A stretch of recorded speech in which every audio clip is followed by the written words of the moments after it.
Vous écoutez Hors Glace, le podcast 100% Ormadi. Bonjour, bienvenue à toutes et tous dans ce 5e épisode de Hors Glace, le podcast. On espère que vous allez bien, nous ça va très bien.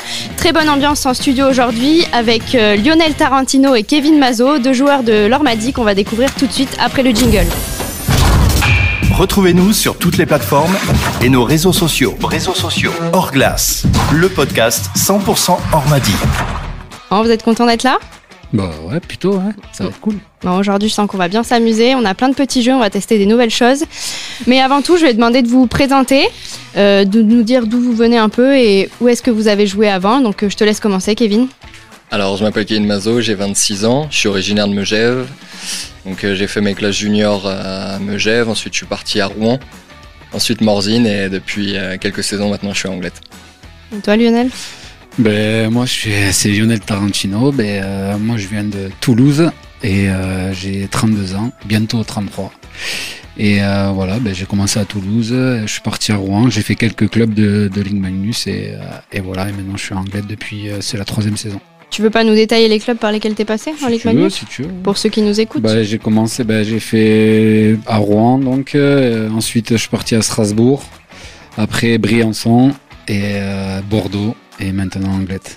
C'est drôle justement parce que quand tu jouais à Bordeaux, moi je connaissais rien au hockey et j'ai vu quelques matchs des boxers et justement j'avais retenu ce nom, Lionel Tarantino, et du coup t'étais le seul joueur que je connaissais de hockey avant d'être dans le hockey. Ah, tu vois, c'est incroyable. Ouais, comme quoi. C'est peut-être le nom aussi qui fait que, mais...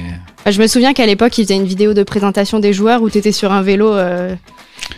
Ouais, peut-être, oui. C'était ça, on voyait les joueurs en costard qui rentraient à la patinoire et du coup, voilà. C'est ça. Je me souviens de ça et du coup, je me souviens pas de la pub de Big Mac aussi.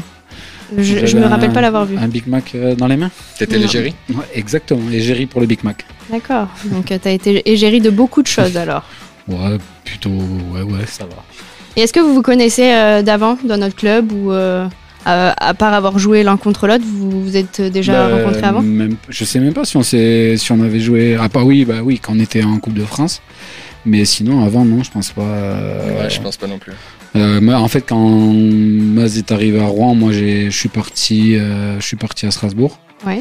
Ou peut-être un an après. Peut-être un an après, je pense. Donc, du coup, non, on n'a pas pu. Ouais, vous êtes loupé, quoi. Ouais, on s'est loupé, mais on s'est bien rattrapé depuis. Bon, justement, c'est ce qu'on va voir. On va faire un petit jeu sur le principe du jeu des amours. On va voir si vous connaissez bien. Je vais commencer avec toi, Kevin. Je vais te poser des questions sur Lionel. Tu vas répondre. On débriefe après. Tu ne donnes pas la réponse, Lionel. Ouais, on va voir s'il te connaît bien. Pas de souci. J'en suis. T'es prêt, Kevin ? Je suis prêt. Alors, on commence avec la première question. Est-ce que tu connais le nombre de vraies dents qui restent à Lionel ?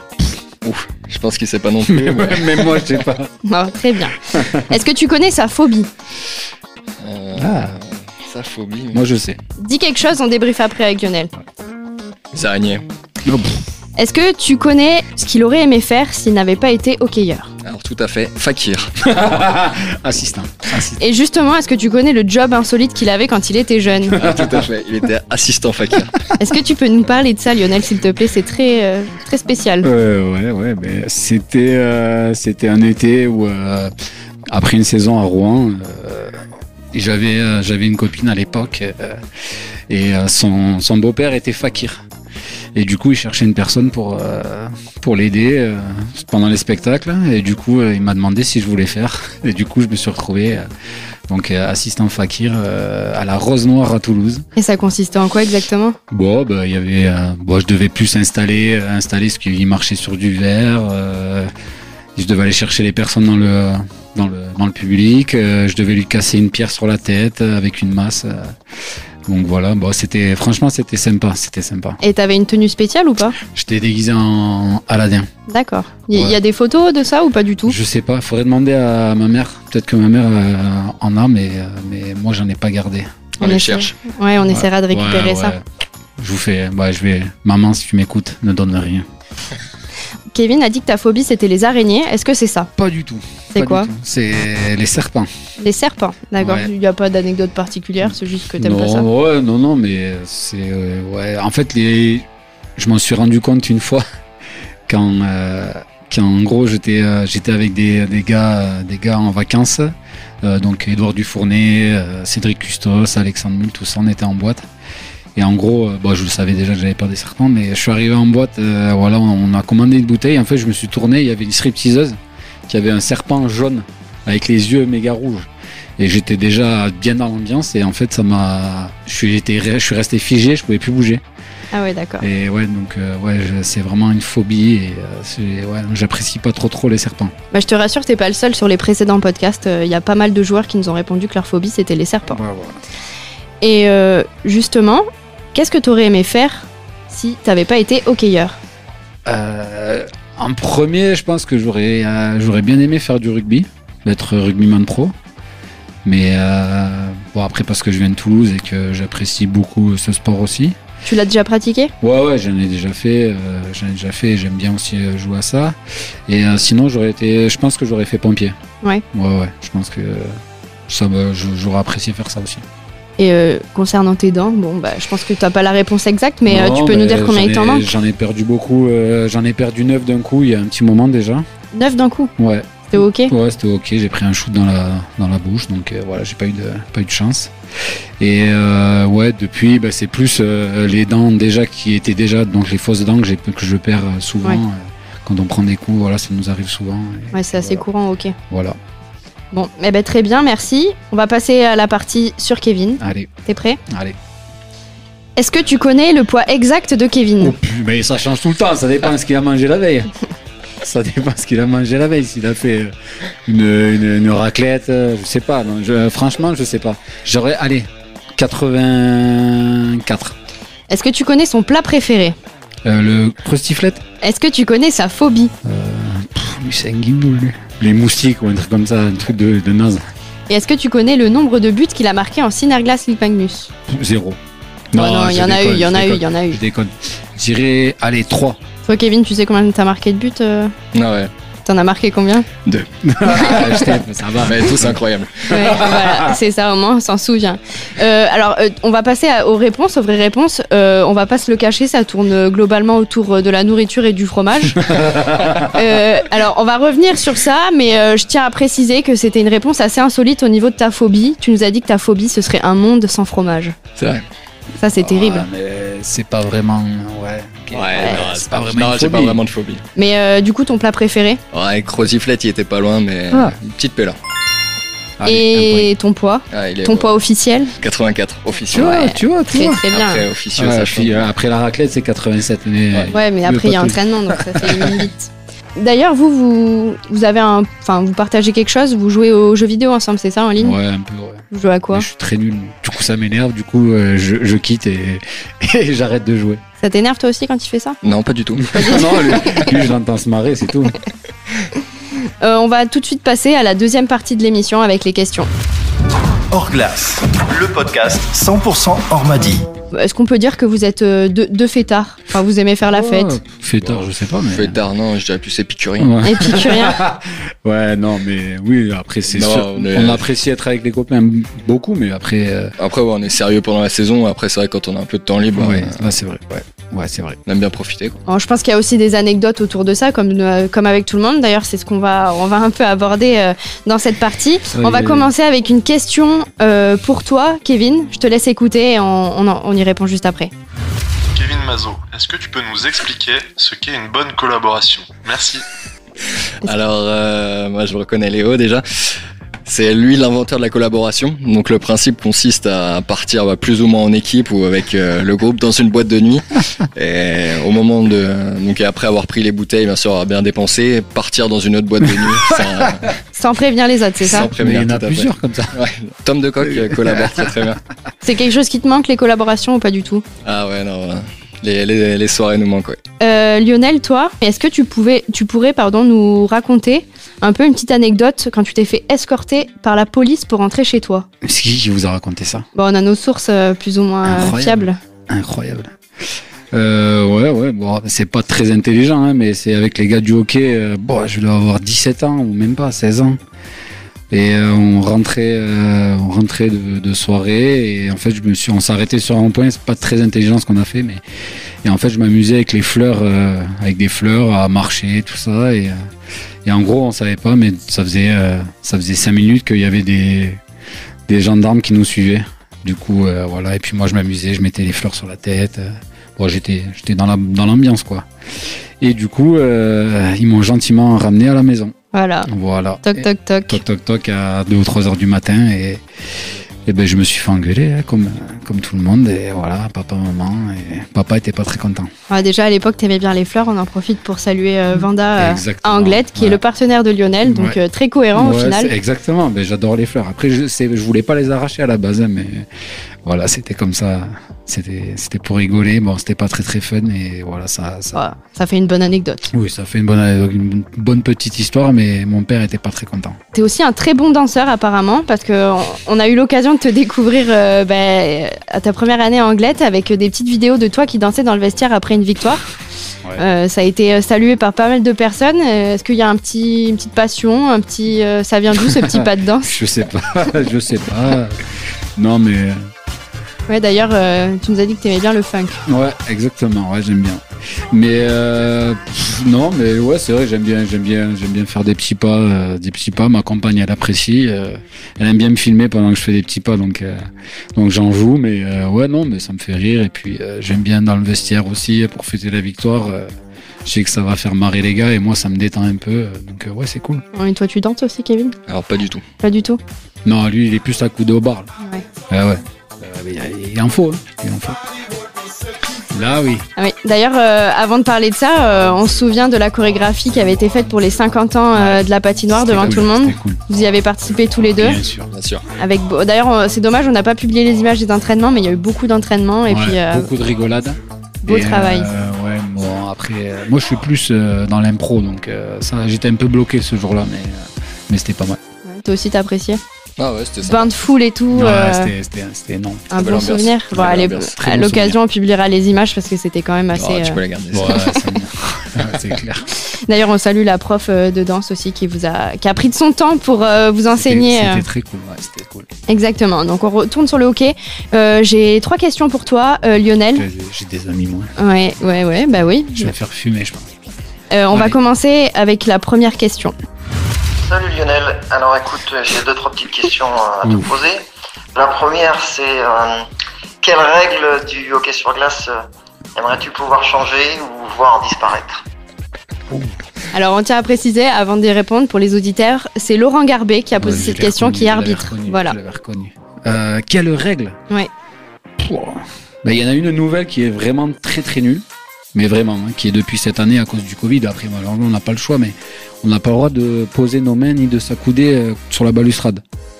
Ça, c'est un truc que j'ai du mal vraiment. Parce que quand ça fait 30 ans que tu joues au hockey et que tu as toujours été habitué à te mettre les coudes en avant à côté de la balustrade, même si tu craches pas, si tu bouges pas, si tu parles pas, moi j'aime bien être debout, rester debout pendant tout le match.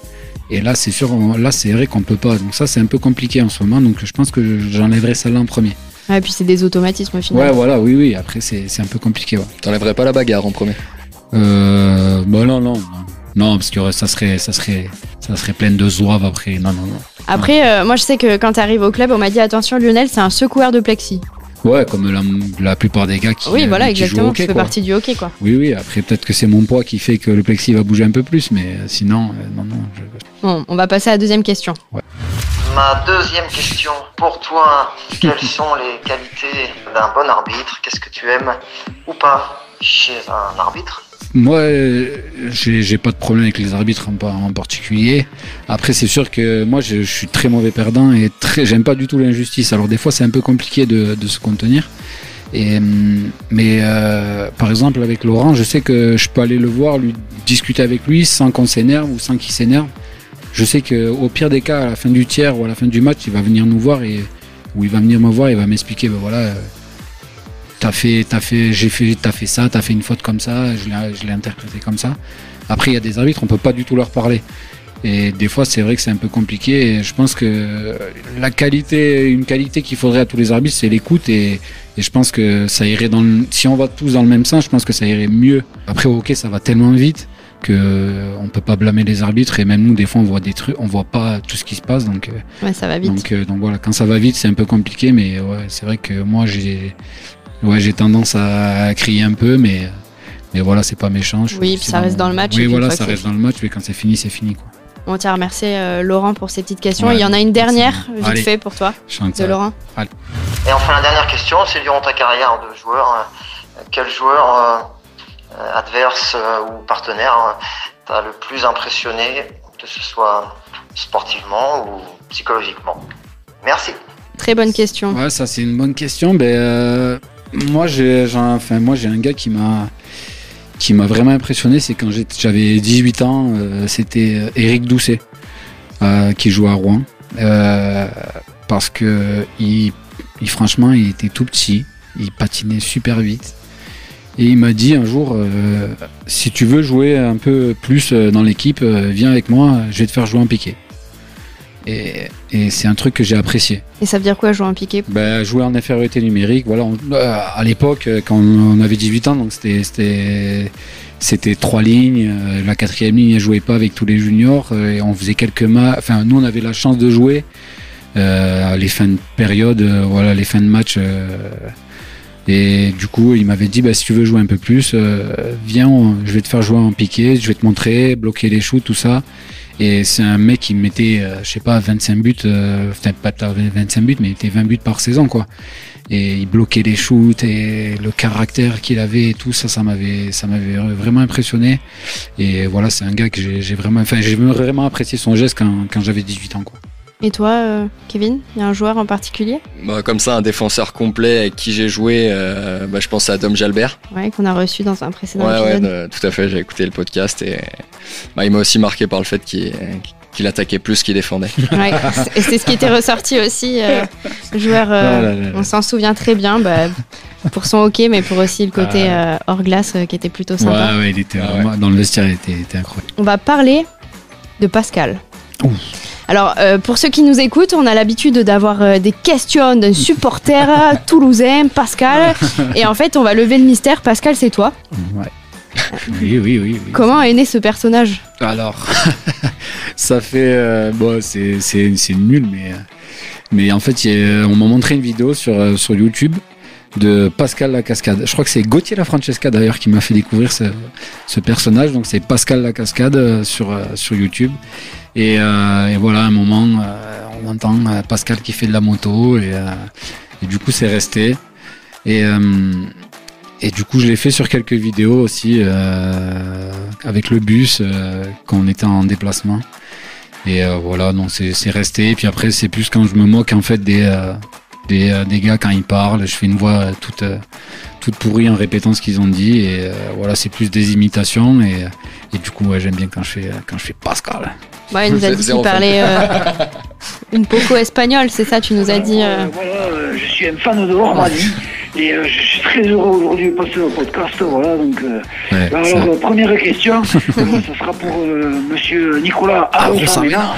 J'adore. Voilà, je voulais savoir si lui à la douche, il préférait le shampoing ou le gel douche. Voilà, merci beaucoup. Voilà, donc Pascal qu'on continuera à faire vivre à travers ce podcast. Avec grand plaisir. Bon, tu nous as parlé un peu du déplacement quand tu t'amuses dans le bus à faire Pascal. Je vous ai posé une question sur le bus. Si vous étiez plus couchette du haut, couchette du bas, toi Kevin, tu m'as répondu non, l'aller. Voilà. Vicos. Alors en fait, donc faut savoir, maintenant on a un tout nouveau bus où il y a un peu plus de place, mais avant on prenait les bus couchettes les bus classiques. Et donc les jeunes se retrouvaient dans l'allée, à savoir où il y a très peu de place. Et voilà, ça fait très peu de temps que j'ai une couchette, du coup. T'avais pris tes habitudes dans l'allée, c'est ça? Voilà, au niveau des toilettes, comme ça. Bah ouais. Toi, tu nous as dit que c'était les couchettes du bas parce que les odeurs remontent. toujours. Voilà, ça c'est très l'expérience. Ouais, non mais en plus il y a j'aime bien, je préfère être au frais en bas que en haut il fait un peu trop chaud. Ouais, voilà. Ça peut se comprendre. C'est juste ça. Les astuces de joueurs qui ont l'habitude de partir en déplacement. Après, ça dépend qui il y a au-dessus. Ouais. Moi, j'avais Dave Grenier pendant toute une saison. C'est franchement, c'est solide. Il n'y a pas tout le monde qui a cette chance. Ouais, voilà, vraiment. Mais voilà, avec son magnifique caleçon gris, qui à mon avis tient tout seul maintenant. Et non, énorme. Franchement, les réveils avec Dave Grenier, c'était énorme. Toi, t'as des souvenirs de coéquipiers dans le bus? Bonne question. Non. Pas spécialement. À part les parties de cartes avec les copains, après quand on gagne les matchs, où là on prend. Souvent après une victoire, on prend du plaisir quoi, à jouer aux cartes, au reste. Vous jouez à quoi exactement? Au schnapps. C'est une sorte de belote de comptoir. On joue un peu d'argent où Dominique Jalbert me doit toujours 50 € d'une saison. Le message est passé. Voilà, merci. On va revenir sur quelque chose au début du podcast. T'as dit un mot, on aimerait bien que tu nous expliques un peu ce que ça veut dire, le mot guindoul. Ah, guindoul. Ça veut dire zizi.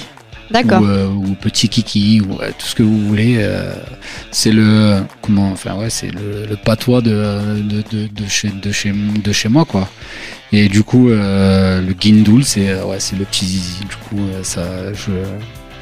il y a plein de mecs c'est des guindouls. D'accord. Voilà. On a beaucoup entendu ce mot. C'est pas méchant hein, mais c'est une petite expression que j'emploie comme titou, comme plein d'autres. Et avant de passer à la troisième partie, est-ce que vous avez des habitudes jour de match? Est-ce que vous êtes superstitieux, des choses comme ça? Pas vraiment, non. Moi non plus, je vais toujours mettre le patin gauche avant le droit, mais... Ah oui, c'est toujours une... C'est quoi déjà? Des viens. Nous, c'est pas ce qu'on nous a dit, Lionel. On nous a dit que tu avais quand même des petites superstitions. C'est-à-dire que quand tu gagnais avec une certaine paire de chaussettes, tu la remettais directement après ça. Ça, c'est vrai, c'est vrai. La semaine entière, ouais, elle tient toute seule. Non, oui, c'est vrai. Mais enfin, c'est vrai. C'est mon petit... là, en ce moment, c'est des chaussettes popcorn. D'accord. Voilà. Un concours de chaussettes dans le vestiaire. Avec Léo Bertin, d'ailleurs. Ouais, tout à fait. Ouais. Exactement. Ouais. Tu le connais? Un peu. Ouais, il est venu dans le podcast pour le premier épisode. Ouais, je l'adore. Bon, on va passer à la troisième partie de ce podcast avec l'invité téléphonique. Hors glace, le podcast 100% Ormadi. Alors pour cette troisième partie d'émission, on a appelé un invité au téléphone. On a voulu prendre des nouvelles de Benoît Ladonne, ancien joueur de l'Ormadi. Allô Benoît, ça va? Oui, ça va. Et toi? Bah oui, très bien. T'es en studio. Il y a Kevin Mazot et Lionel Tarantino. Je crois que tu les connais, non? Bonjour messieurs. Bonjour. Monsieur. Bon, on sait que tu as joué avec Kevin, mais comment vous vous connaissez avec Lionel? Avec Lionel, on a joué aussi ensemble. On a joué un peu au roller. Ouais. Et en jeunesse, on a joué l'un contre l'autre. Aussi, ouais. Très bien. Champion de France, hein? En roller, ouais, tout à fait. Exactement. D'accord, décidément, il est dans tous les titres, ce Benoît. T'avais un mot à lui dire d'ailleurs, Kevin? Oui, alors tout à fait, ce que je voulais dire à Pépin, c'était merci Pépin. Merci Pépin, merci, c'est grâce à toi. Merci pour l'ADN. C'est vrai que avec Lionel, j'avais jamais pensé, mais tu m'avais pas dit merci pour les juniors aussi. Ouais, c'est vrai que je t'ai pas remercié pour c'est peut-être même toi qui aurais pu me remercier. Ouais. Alors pour les auditeurs qui nous écoutent, la tradition à l'Ormadi, c'est de remercier Benoît Pépin de son surnom à chaque fois qu'il y a un titre parce que c'est grâce à lui. Exactement. Voilà. Le plus gagnant. Non, toi Benoît, tu t'as fait quoi après le hockey? Qu'est-ce que tu deviens? Comment ça se passe? Moi j'ai continué ma vie dans le travail parce que j'avais déjà mon travail. Tu faisais quoi exactement? Le rêve. Moi je suis responsable commercial dans les produits laitiers. D'accord. Dans tout ce qui est fromage, grossiste en fromage. Voilà. T'as un bon client, comme pour le partenaire du club Fromage et Compagnie, par exemple. Qu'on salue. Et sinon, je m'occupe de mes enfants, de ma femme un petit peu. Qu'on salue également. Et je joue un peu au roller hockey. Un peu beaucoup quand même. T'as repris le hockey après l'Ormadi, c'est ça? Ouais, j'avais fait un break, j'avais pas prévu de reprendre. Et puis après, j'ai repris vers la mi-décembre. Et voilà, j'ai fait une année complète. Et là, cette année, on joue pas trop. Hein. Ouais, mais l'année précédente, t'as été sélectionné en équipe de France, c'est ça? Ouais, j'ai été au championnat du monde à Barcelone. Juste une petite question, Benoît. Est-ce que t'as une anecdote que t'aimerais partager avec nous, que t'as dans tes souvenirs à l'Ormadi, à part le titre, parce que je sais qu'on l'a beaucoup évoqué, mais est-ce que t'as un souvenir marquant? Non, ce que j'aime bien, c'est retenir, c'est les journées au week-end d'intégration. Qui était plutôt sympa. C'est laquelle journée d'intégration que tu retiendras le plus, sans rentrer dans les détails, hein, mais. Ouais, la dernière au Taldude chez Pierre Oteza, c'était plutôt bien. Et il y a une anecdote qu'on peut citer d'ailleurs, avec Kevin, où Flo est tombé dans un trou en pleine nuit. Et Kevin a préféré sauver son portable plutôt que Flo. C'est ça l'esprit d'équipe. Alors, juste c'était vraiment drôle. Pour revenir sur l'anecdote, on était pourchassés par des boucs. Flo s'est accroché à un arbre. Flo en ayant, ouais. La branche a cassé. Il était en train de nous filmer et mon portable, je venais de l'acheter, donc un iPhone 1000. Et voilà, donc Flo est tombé dans les orties et il voulait pas me passer mon portable et après j'aurais attrapé sa main.